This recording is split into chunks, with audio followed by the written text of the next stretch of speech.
Mr. Deputy Prime Minister, thank you so much for joining me on Up Front. It's a pleasure to be here, Mr. Hill.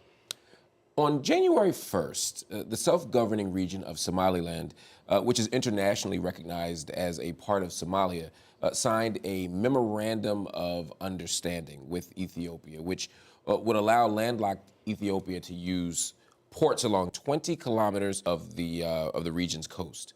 Somaliland's president said that Ethiopia, in return, would recognize Somalia as an independent state.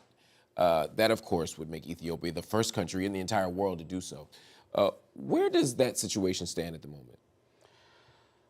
Well, thank you very much, and I'm glad to be here. Yes, on the 1st of January this year, there was an MOU signed between Ethiopia and the regional administration of Somaliland, which is part and parcel of Somalia.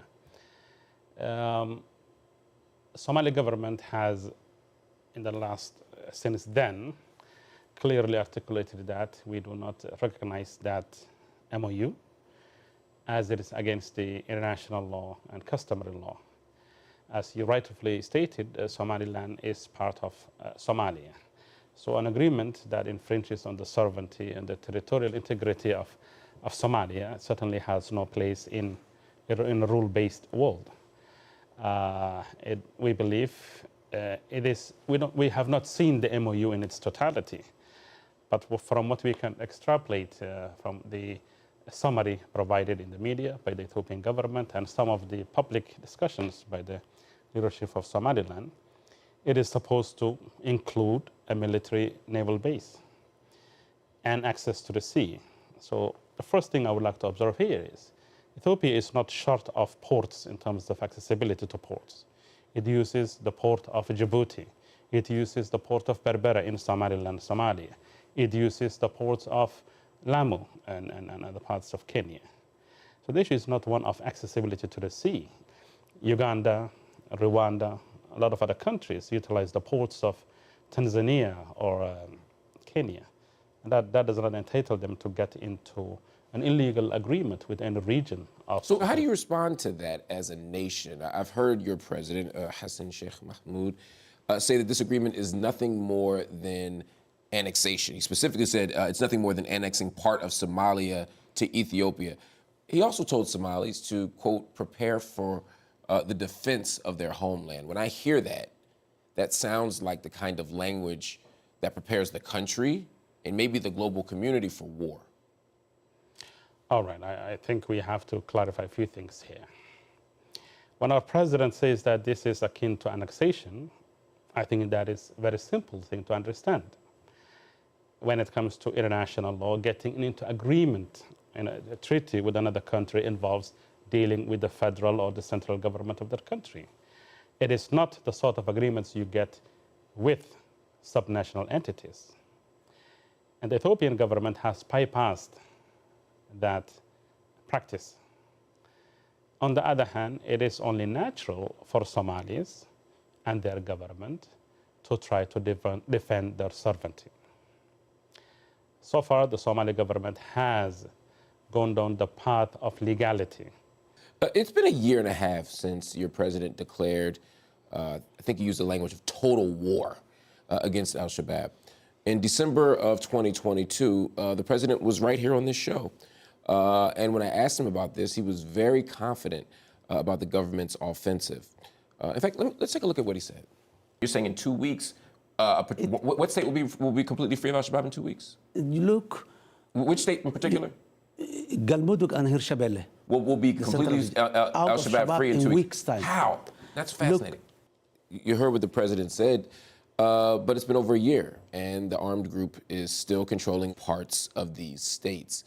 Has the offensive stalled? Which states? He was specifically talking about Galmudug and Hirshabelle. Yes, so two very big and populous states. Yeah. Covering about 1,000 kilometers. I think al-Shabab is now limited to a very, very narrow strip. Of course, there have been few challenges in the form of rains, droughts, and some recalibration of the strategy and logistics, but it is widely accepted both within Somalia and among the observers and partners of Somalia, that this war has been rather very successful, despite being very challenging. And we lost a lot of the lives of a lot of young men and women, brave ones, in the front lines. It's not an easy walk in the park, but we are making gains. The read of many people is that there were considerable successes. And then over time, there were considerable setbacks, not just external factors, but that al-Shabab recovered, and that the expectation of the president that within a few weeks, al-Shabab would be gone from that region was simply inaccurate, for whatever reason. Would that be fair to say? I don't think that is fair to say. I mean, the duration may have taken a bit longer. Much longer. Very ambitious. But we're fighting a very potent and very well-equipped and trained actor in the form of al-Shabab over the years. But one thing I can guarantee you is that in the last year and a half, al-Shabab's capabilities, military capabilities, financial capabilities, and ideological base has been dramatically diminished, degraded, and destroyed. And that needed a very sophisticated and comprehensive approach to this war. It is not purely a mechanical or kinetic military war. It is ideological, it's sociological. Let me ask you a question. As I hear you talk, you sound very measured.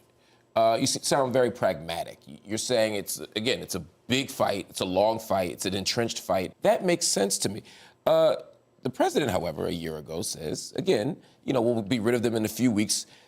I won't hang my hat just on that. In August of last year, he went even further, saying that the aim was to eliminate al-Shabab in 5 months. This was last August. Why does he continue to set such unrealistic targets? So the war al-Shabab is, as I told you earlier, a multidimensional one. It's a financial war. It's about, we just completed our HIPC initiative, which is the debt relief program that we were going through for the last 10 years. We were able to lift the arms embargo that has been on us for the last 32 years. We are providing services to the newly recovered areas. We are recruiting police and judiciary systems. With respect, I understand your point. My concern is, or my question is, then why does the president, knowing all that information, still say they'll be gone in weeks, they'll be gone in a few months? And just to give you some context for why I'm concerned, it seems to me that it's not just political rhetoric, but that there might be an actual danger in setting those types of unrealistic goals. In fact, there's a study. I want you to respond to this study. There's a study of the security situation in Somalia published just a few weeks ago by the Combating Terrorism Center at West Point. Specifically, they pointed at these ambitious timelines set by the government as a vulnerability. They said that it inflates public and partner expectations and risks stretching the national army's limited human and material resources as a result of a hurried military strategy. When you hear that the hurried military strategy actually makes you more vulnerable, makes your allies and partners more vulnerable, because you're setting unrealistic dates and then trying to fulfill them. What do you make of that? Mr. Hill, let me take you back a little bit. 2-3 years ago, 4 years ago, 10 years ago, the research and the analysis from people from far away from Somalia was that the Somali government is not doing much about the fight against al-Shabab. And now we're debating the scale and the scope of our operations. I think we have come a very long way. Yeah. The president said that we will be eliminating al-Shabab from Hirshabelle, which is a regional administration, and Galmudug. That's what he said last year. Yes. In August, he said they'd be completely gone in 5 months. I think we're talking about these two regions. Let me No, not just. I understand what you're saying. He said the two regions, yes, a year ago. But in August, just for the audience's benefit, in August he said the country would be completely rid of al-Shabab in 5 months, meaning September, October, November. That by January, last month, al-Shabab would be completely gone from the country. I think that's an unrealistic goal. Can we agree to that? Let me once again give you a perspective on this. Okay. The objective was on phase 1 to eliminate al-Shabab from these two regions. And we're about 80 to 90% there. Al-Shabab is a very mobile and sophisticated organization that moves around, uses all kind of tactical and military techniques to try to get into the hinterland of the Somali landscape. But I think compared to the previous years, this 1.5 year have been the most successful time that the Somali government has fought against al-Shabab. Yeah. We're not here to deny the challenge that come our way, but adapting to and adjusting to challenge is part and parcel of the war. Fair enough. Moving forward, in March of last year, President Mahmoud signed a law that expands the powers of Somalia's National Intelligence and Security Agency, also known as NISA. Human Rights Watch had previously called on the president not to sign this. They stated that instead of, quote, rubber stamping Somalia's notorious intelligence agency's extensive powers, the government should restrict its authority and improve accountability. What is your government doing to safeguard the human rights of citizens from abuses, from the security services? The Somali government is continuously, and I've been a minister 5 years prior to my current position as the DPM. The Somali government has gradually and consistently been working on the protection of the rights of our citizens. And the government has a ministry that's in charge of human rights and the welfare of children.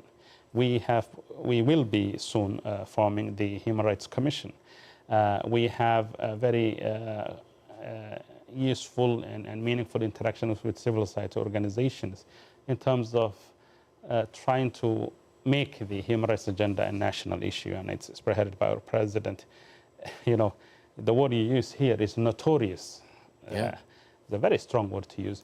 What we are dealing with... But an accurate one. I mean, the human rights organizations around the world have talked about this, and certainly Somalia is not alone. Lots of places have questionable security agencies, including our own here. Ours was dealing with the case of absence of security agencies. So let's not compare the emerging nascent institutions of Somalia to more entrenched institutions that are well known for their, historical practices. Well, there's a pretty strong recent history of this happening in Somalia, but I respect your point about the nascency of it. For the first time, we have given NISA legal foundation, my friend.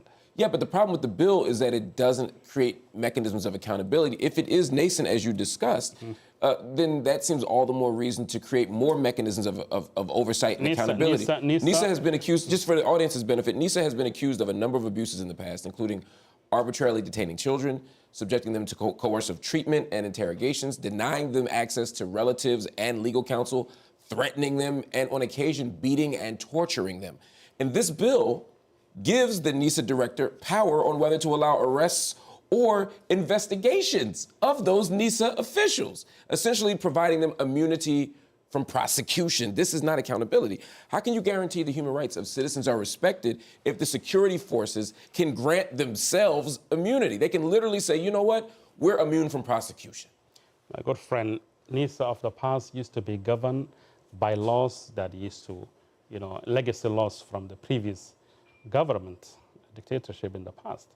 NISA of today comes under the National Security Ministry, which has a civilian oversight over it, and there are parliamentary subcommittees and the parliament that oversee. So yes, it's a growing institution, but we are on the path to ensuring that we have the legal and regulatory mechanisms to govern our institutions. The bill gives the NISA director power on whether to allow arrests or investigations of NISA officials. So effectively, they can decide whether or not to do this. And because this organization, as you've pointed out, has a very tough history. No. The bill says there will be procedures to prosecute and hold its agencies accountable. Okay, in fact, Human Rights Watch says that while the bill, quote, bans torture and inhumane and degrading treatment, it could still be misused to protect abusive NISA members from prosecution or to provide the agency with legal cover if it decides not to cooperate in criminal proceedings. So this isn't just me speaking. Human rights organizations have said the same thing, that this bill creates the space and the mechanisms legally to protect these organizations from accountability, from oversight, from investigation, from prosecution, from even participation. My friend, I think if you read the bill thoroughly and if you read it within the context of the larger legal frameworks of the nation, it says it could potentially be used. That's the word you have to Why have use. a bill where that could be potentially used? Let me, no, it's my good friend, I think we have enough national instruments to ensure the protection of the rights of our civilians. We're moving away from a NISA that had a militaristic background to a NISA that is under civilian oversight. And the regulatory frameworks, the policies, the procedures are also being put in place. So we're heading in the right direction, and I think that is an exaggeration of what could be the range of possibilities coming our way. Salah Ahmed Jama, thank you so much for joining me on Up Front. Thank you very much.